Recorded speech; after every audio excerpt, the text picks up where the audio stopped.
Today we're recreating Bad Bunny on Soundtrap.com. I have to say I'm pretty excited about this project. Something you may not know about me is that I've actually played on stage with Bad Bunny. See if you can find me in this clip from the 2019 Latin Grammys.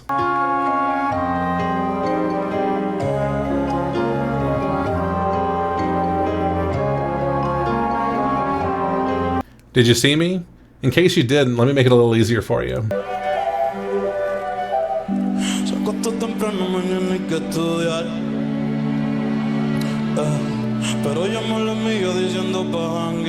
If you ever thought band or orchestra was lame, sometimes if you stick with it, you can end up on stage with Bad Bunny. How cool is that? We're going to start off with a blank project, but unlike other ones, we're not going to start with drums. I'm going to go straight for the organ. So I'm going to go to piano and keyboards, open this up, save us some time, just type in jazzy, and we're going to go with jazzy organ number 2. Extend your project to 16 measures, turn on the loop, set your metronome to 260.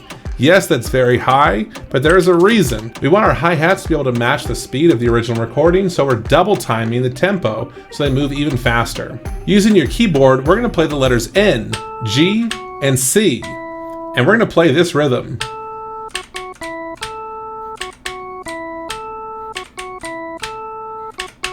We're going to now add B. The first and third time it stays normal. The second and fourth time it goes back up using that letter B. Second time. Fourth time. They have a little bit of a pause right there to add some suspense, and we're going to do the exact same thing.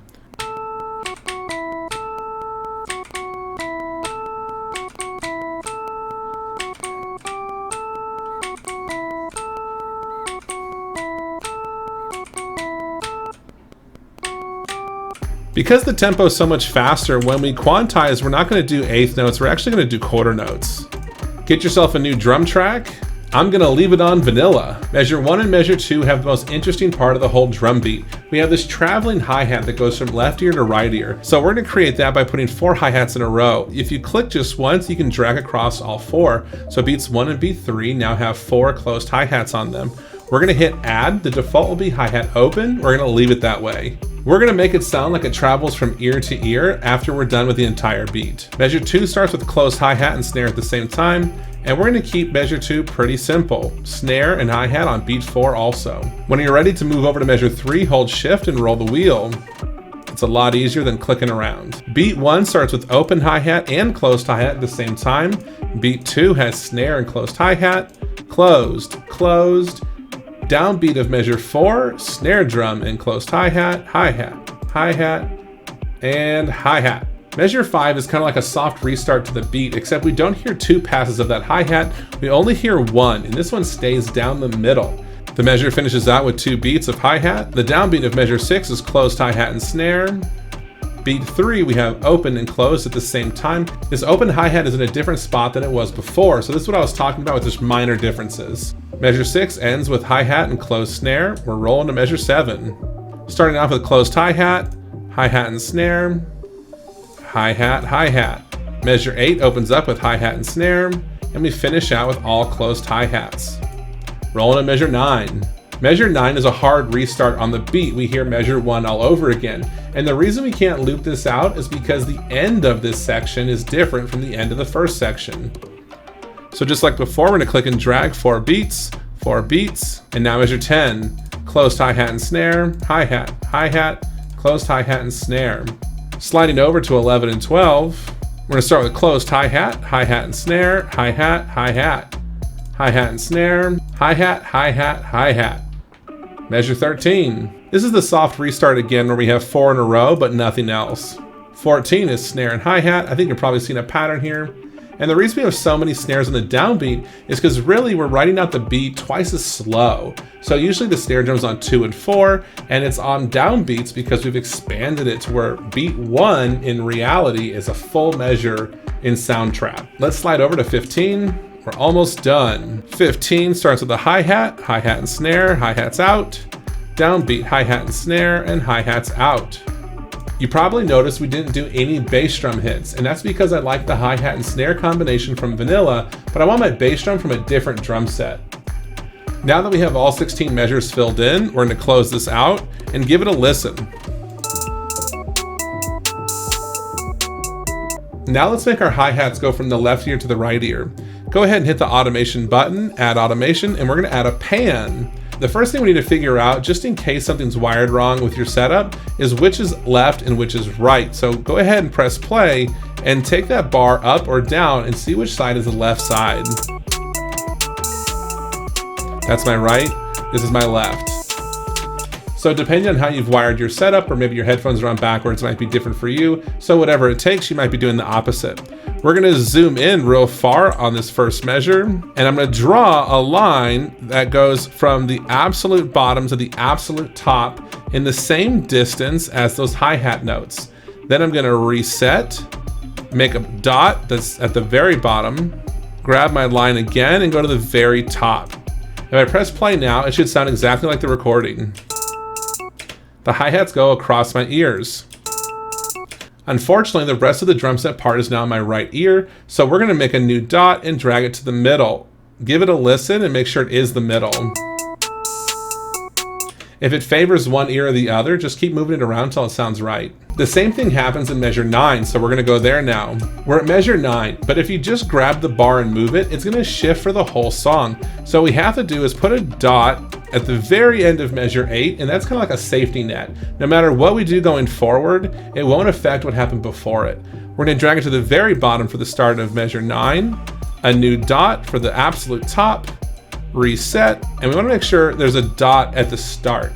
If I didn't have that dot there, and I started it here, the hi-hats would start kind of already moving, and we want them to start at the very side to side. And then we're gonna reset to our idea of what we think the middle is, and zoom out, and now our beat should sound pretty spot on minus bass drum. Close the automation by tapping the button again, add a new track. We're gonna do some drums still. At this point, you can choose any bass drum that you want. I did choose gritty, but honestly, at this point, it's whatever bass drum you like the most. Just like before, we're gonna create a 16 measure pattern because there are just some small differences that we can't loop out. We're gonna start with measure 1, slide on down to measure 3. On measure 3, we're gonna put it on beat 4. In measure 4, we're gonna put it on beat 4 again. Slide over to measure 5. It's gonna go on beat 1 and measure 5. Now slide over to 6, beat 4 and measure 6. Slide over. 7 gets left alone, and 8 is beat 2. Like I said before, measure 9 is our hard reset. It's like the beat starts over, except the ending is just slightly different. So sliding over to 9, we're gonna start with our downbeat. The next note we put in is beat 4 of measure 11. Slide again, beat 4 of 12, downbeat of 13. Go all the way to 15, we're gonna do beat 2 and the downbeat of 16. If you give this a listen, you're gonna find that that bass drum sounds pretty weak at the moment. It just sounds like a thud. So we're gonna go in there and we're gonna change the pattern. We're gonna add some reverb to it. Now let's go into effects. We're gonna add bass and take out some of that treble. There's already an equalizer on the project. What I wanna do is take out a ton of this high end and also the mid. Let's give that a listen.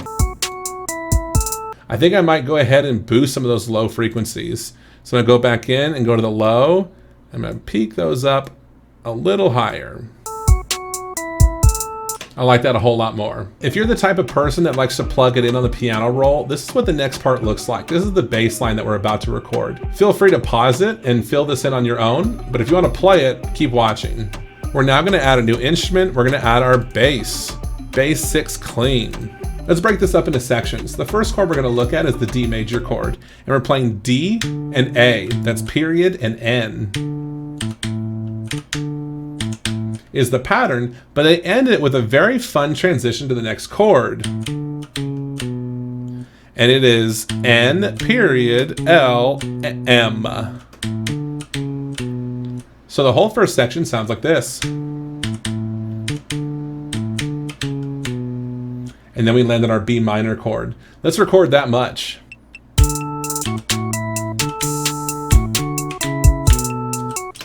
Stop it right there. We're 25% done. The next part of the bass line is the exact same rhythm with just a few different notes. We're now playing M and G. And just like before, we have a walk down. G, M, N, B. The second part sounds like this.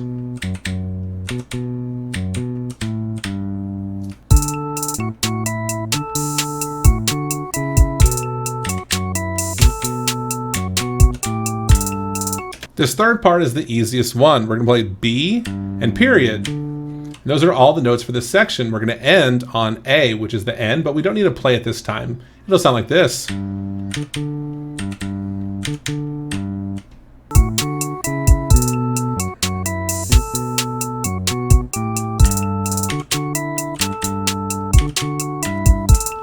Awesome. I was a little late, but I think we'll fix that later. We're going to break the last section into two parts, and that's only because of the rhythm. We're going to play two notes. We're going to play N and Q. We're going to play the same rhythm of rocking back and forth, but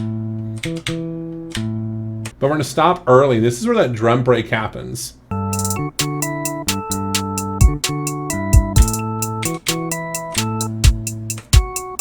And I held out that A a little too long, so I'm going to fix that later. But the last two notes, we do a walk-up. Just like the melody that did F sharp G, the bass is the exact same thing. Those two notes are G and B. We're going to add that at the very end, boom, boom, on beats 3 and 4. We're now going to go to the piano roll and fix this. Control A, we're going to quantize to quarter note. Give yours a listen and see if it sounds right. Even though the track sounds done, there's a second bass line, which is very interesting because it has different notes than the first bass line, but it's super low. It's a sub bass line. Go ahead and add another track, bass guitar, and you can type at the top, clean sub.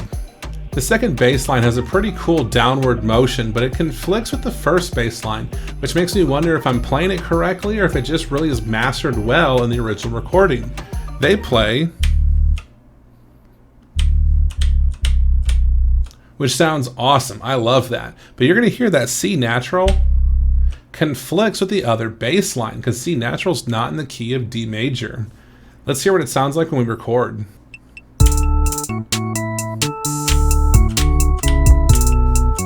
You probably heard it wobbling. Those frequencies are fighting against each other down there. We'll fix that in the EQ in just a little bit. The next two notes we're going to play are B to G, which is M to B. The first note, the M, is going to come right after the beat. If the beat was my snap, it's going to start right after that snap.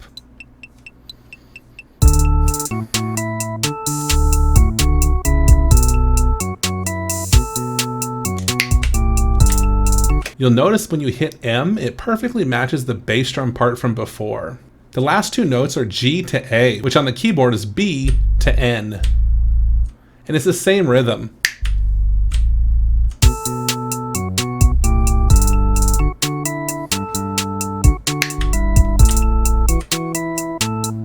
The last thing we're going to add is that A punch at the end. Ba-ba-da-bop.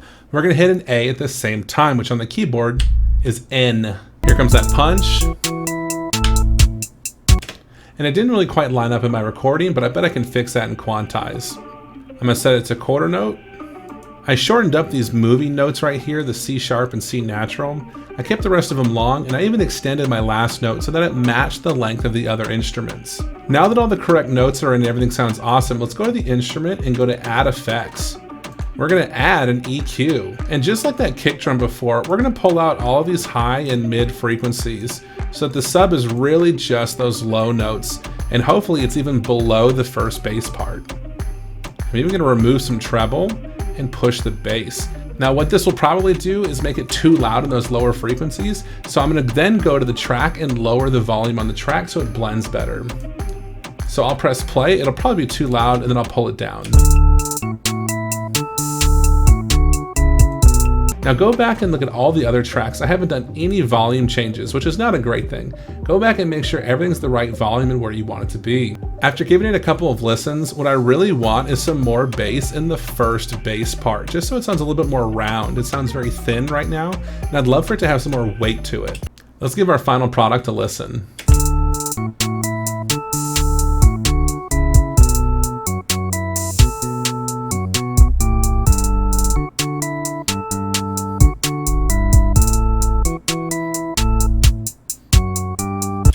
This song was a request, Thank you so much for that, and keep those requests coming.